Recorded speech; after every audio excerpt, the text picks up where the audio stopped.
नमस्कार. लक्ष्मीच्या पावलांनी या मालिकेच्या येणाऱ्या भागामध्ये जबरदस्त असा ट्विस्ट आपल्याला पाहायला मिळणार आहे.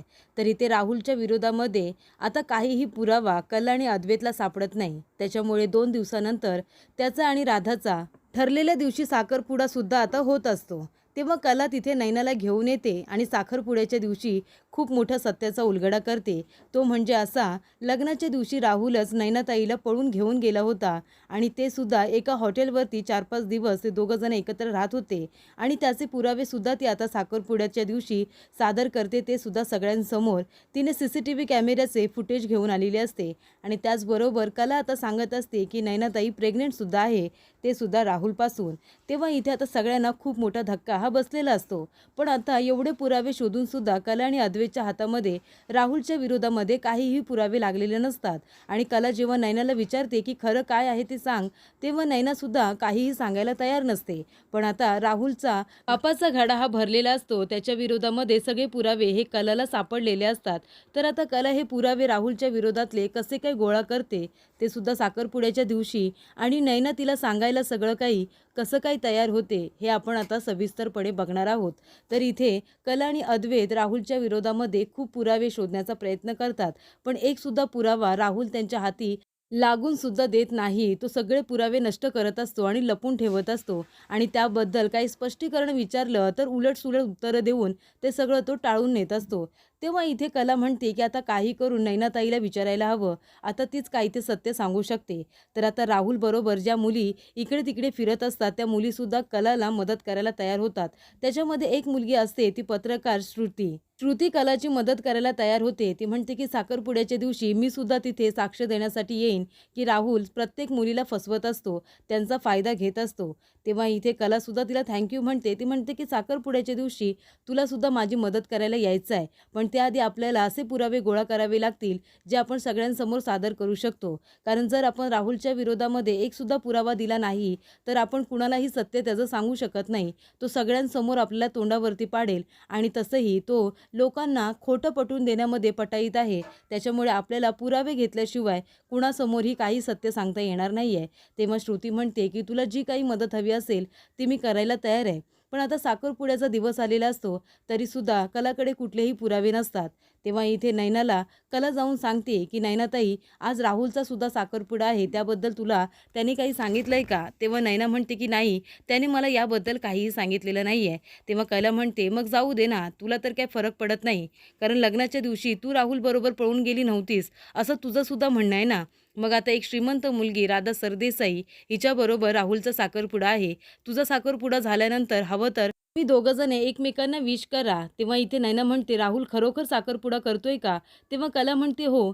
तेव्हा इथे आता नैनाला खूपच मोठा धक्का हा बसलेला असतो. कारण राहुलने साखरपुड्याचं सत्य तिच्यापासून लपून ठेवलेलं असतं आणि त्याच दिवशी आता नैनाला कळतं की ती प्रेग्नेंट आहे. तेव्हा ती जाऊन टेस्ट करते. तेव्हा तिचे रिपोर्टसुद्धा पॉझिटिव्ह हे आलेले असतात. तेव्हा आता नैनाला काय करावं काही कळत नाही. आता नैनाचे डोळे हे उघडलेले असतात आणि ती कलाची मदत घ्यायची ठरवते. राहुलने आपल्याला फसवलंय आणि आता तो दुसऱ्या मुलीबरोबर साखरपुडा करतोय हे तिला सुद्धा आता सहन होत नाही. तेव्हा नैना कलाला फोन करते आणि म्हणते की मला तुला सगळं सत्य सांगायचं आहे. तेव्हा कला म्हणते की तू स्टार्टिंगपासून ते आत्तापर्यंत जे जे काही राहुलने तुझ्याबरोबर केले ना ते सगळं मला सांग.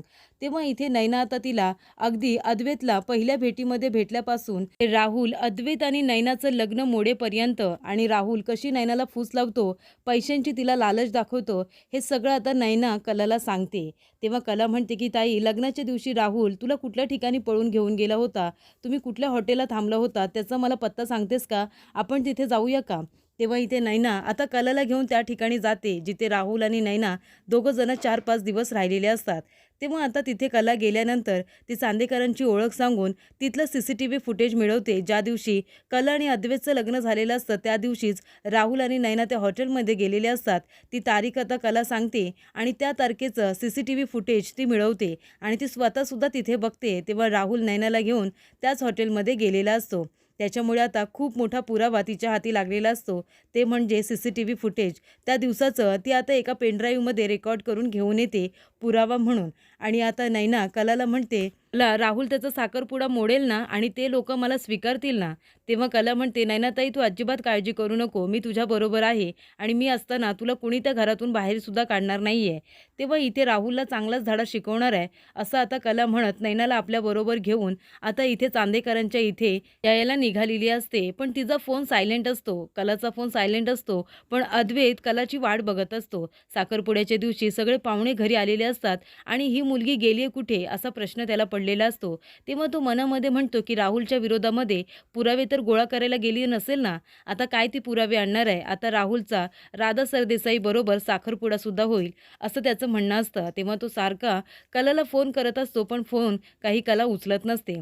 त्यानंतर आता राहुल आणि राधा एकमेकांना अंगठी घालतच असतात. तेवढ्यातच तिथे कला येते आणि म्हणते, "थांब राहुल, हा साखरपुडा होऊ शकत नाही." तेव्हा राधाला आणि राहुलला खूप मोठा धक्का बसतो. तेव्हा राहुल तिला म्हणतो, "काय चाललंय? ही तुझी नाटकं काय चालली आहेत? आज माझा साखरपुडा आहे, तरीसुद्धा तुला शांत बसता येत नाहीये का?" तेव्हा इथे कला म्हणते, "आता मी इथे आली आहे ना, पुराव्यांसकट इथे आली आहे. त्याच्यामुळे तू आता कुणासमोरही खोटं बोलू शकत नाही." तेव्हा सरोज म्हणत असते, "हे काय चाललंय तुमचं? आणि ह्या नैनाला इथे घेऊन तू कशासाठी आलीस? तिचासुद्धा साखरपुडा आहे ना." तेव्हा इथे कला म्हणते, की हा साखरपुडा होऊ शकत नाही. कारण माझ्याकडे आता पुरावे आहेत. लग्नाच्या दिवशी नैनाताई पळून गेली होती. कुणाबरोबर पळून गेली होती हे तुम्हाला सगळ्यांना जाणून घ्यायचं आहे ना? आता मी तुम्हाला सांगते. लग्नाच्या दिवशी राहुल नैनाताईला पळून घेऊन गेला होता. त्यानेच नैनाताईला भरीस पाडलं होतं पळून जाण्यासाठी. त्याने पैशांची लालच तिला दाखवली होती आणि तो म्हणाला होता, की अद्वैतला त्या घरामध्ये मान नाही आहे. खरा मान तर मला त्या घरामध्ये आहे. अद्वैतचं तर त्या घरामध्ये कुणी ऐकतच नाही. तू काय त्याच्याबरोबर लग्न करतेस? तू माझ्याबरोबर लग्न कर, असं राहुल नैनाताईला म्हणाला होता. आणि जे दिवसापासून अद्वैतचं आणि नैनाचं लग्न ठरलं होतं, त्या दिवसापासून राहुल त्या दोघांचं लग्न मोडण्याचा प्रयत्न करत होता, असं सुद्धा आता कला सगळ्यांसमोर सांगते. तेव्हा सरोज म्हणत असते, "हे काय बोलतेस काय तू? आणि तुझ्याकडे काय पुरावा आहे? तू दाखव आधी. आम्ही तुझ्या बोलण्यावरती कसा काय विश्वास ठेवायचा?" तेव्हा कला म्हणते, की "मी पुरावे घेऊनच आली आहे, कारण मला माहिती होतं तुम्ही सगळेजण माझ्या बोलण्यावरती काही विश्वास ठेवणार नाही. पण तुम्ही ह्या पुराव्यांवरती तरी विश्वास ठेवाल ना?" तेव्हा कला म्हणते, "अद्वैत हे घे." आणि ती आता त्या दिवसाचं फुटेज घेऊन आलेली असते पेनड्राईव्हमध्ये. ते आता अद्वैतला देते आणि म्हणते, "अद्वैत हे घे. आता हे पुरावे तू सगळ्यांना दाखव." तेव्हा राहुल खूपच जास्त घाबरलेला असतो. कारण आता नैनाने कलाला सगळं काही सांगितलेलं असतं. त्यामुळे तिच्याकडे आता खूप मोठे पुरावे असणार आहेत हे राहुलला आधीच माहिती असतं. तेव्हा आता ते पुरावे अद्वैतच्या हातामध्ये दिल्यानंतर तो आता लॅपटॉपवरती ते सगळ्यांना दाखवत असतो. त्याच्यामध्ये काय रेकॉर्डिंग आहे ते. तेव्हा इथे नैना म्हणत असते, की याच्यामध्ये सगळं रेकॉर्ड केलेलं आहे, जेव्हा राहुल मला त्या हॉटेलमध्ये घेऊन गेला होता. तेव्हा आता त्यातलं फुटेज बघितल्यानंतर सगळ्यांना खूप मोठा धक्का बसतो. कारण राहुल नैनाला घेऊन त्या हॉटेलमध्ये गेलेला असतो. तर गाडीतून उतरताना अगदी हॉटेलपर्यंत जाईपर्यंत आणि हॉटेलच्या लॉबीमध्ये ते जेव्हा रूम बुक करत असतात, तेव्हापर्यंतचं सगळं फुटेज त्याच्यामध्ये असतं. तेव्हा इथे कला म्हणत असते, की राहुल बरोबर नैनाताई या हॉटेलमध्ये तर गेली होती, पण त्याचबरोबर नैनाताई प्रेग्नंट आहे, ते सुद्धा राहुलमुळेच. ते आता रिपोर्टसुद्धा पॉझिटिव्ह आलेले आहेत, असं कला म्हणते. तेव्हा इथे सगळ्यांनाच खूप मोठा धक्का बसतो. तेव्हा सरोज म्हणत असते, की "राहुल, अरे तू हे काय केलंस? आत्तापर्यंत आम्ही सगळा दोष खरे कुटुंबाला दिला होता आणि सगळा घोळ तर तू घालून ठेवला होतास." तेव्हा इथे कला म्हणते, की "आम्ही फक्त तुमच्यापासून एक गोष्ट लपवली होती, की आम्ही सुद्धा थोडे श्रीमंत आहोत. बाकी तुमच्यापासून आम्ही एक सुद्धा गोष्ट लपवली नव्हती ना." आणि अद्वैतला माझा राग येत होता म्हणून मी त्याला सांगितलं होतं, की मी नैनाताईची बहीण नाहीये. बाकी तर आम्ही काही खोटं बोललो नव्हतो. तेव्हा इथे आता अद्वैतच्या समोर इथे कलाचा खरेपणा आलेला असतो. तेव्हा कला आता अद्वैतला म्हणते, "अद्वैत तुझा सुद्धा विश्वास बसला ना? नैनाताईला मी पळून जायला सांगितलं नव्हतं. मी तिला फूस लावली नव्हती. तिच्या पळून जाण्यामागे माझा काहीही हात नव्हता. हे मी आता सिद्ध केलंय." तर राहुलनेच नैनाताईला भरीस पाडून पळून नेलं होतं, ते सुद्धा लग्नाच्या दिवशी. कारण तुझी इज्जत जायला हवी आहे म्हणून. चांदेकरांची इज्जत जाण्यासाठी राहुलने लग्नाच्या दिवशीच नैनाताईला पळून देण्याचा त्याने प्लॅन रचला होता. कारण तुला खालीपणा देण्यासाठी, तुझी इज्जत जाण्यासाठी, असं सुद्धा आता कला अद्वैतला सांगते. तेव्हा इथे आता राहुलचा खोटेपणा सगळ्यांच्या समोर आलेला असतो आणि आता आबांना खूप जास्त राग येतो. आबा सगळ्यांसमोर राहुलच्या समोर जाऊन त्याच्या जोरदार थोबाडीत मारतात आणि त्याने केलेल्या गुन्ह्याची त्याला आता शिक्षा देणार असतात.